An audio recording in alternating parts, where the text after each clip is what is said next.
So I thought I'd just go ahead and make another one right after my previous one. My time at Dollywood was god-awful, by the way. Half of my face swelled up. Mind you, this is like towards the end of my employment there. Half of my face swelled up, and they still wanted me to come into work with a tooth infection that was slowly making its way towards my brain. Dollywood says, oh, we're a family, but they do not give a fuck about you at all. And by the way, I just want to let y'all know, Dollywood, it's not even owned by Dolly Parton.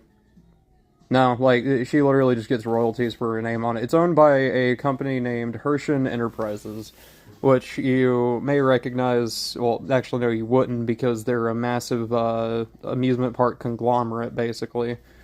So, they own quite a few amusement parks around America. But let me go into my time there. My time at Dollywood ended with me having a tooth infection, chronic back pain due to pulling on restraints. Heck, I even asked them, hey, I pulled something in my back. Do you mind if I just, work in dispatch or help people get into, like, the lines for the rides and whatnot? I just need, like, 1 day to recover. And I couldn't even get that. They also paid employees, like, $14 an hour to stand out in the burning sun or, stand out in, like, the cold weather.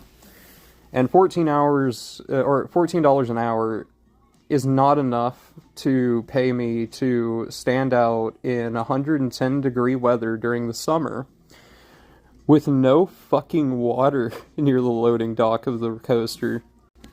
By the way, if you're wondering, I used to work on Tennessee Tornado. They're probably going to use that to fucking track me down because they already know who I am. I was a bit of a troublemaker. Well, I wouldn't even say I was a troublemaker. I just couldn't show up sometimes because I was fucking sick. Or I had problems. It's almost like standing out in the hot fucking sun for over, 12 hours a day? With no water or access to water? Yeah, it was bad. And you may be like, well, don't you try to have, like, a cooler or anything like that? Well, here's the thing. Tennessee Tornado didn't have a water cooler for about half a year, and we complained about it constantly to, like, the main attractions office. By the way, the people who work those rides, great people. They just don't want to be there. The people who are over those rides, fuck them. I hated every last one of you bastards, including you, Charlie. You fucking asshole. But yeah, no, basically Charlie was the one who saw my face and was like, you still should have came in anyways. No, I had an infection going to my brain, so yeah, fuck Dollywood. Fuck that shit.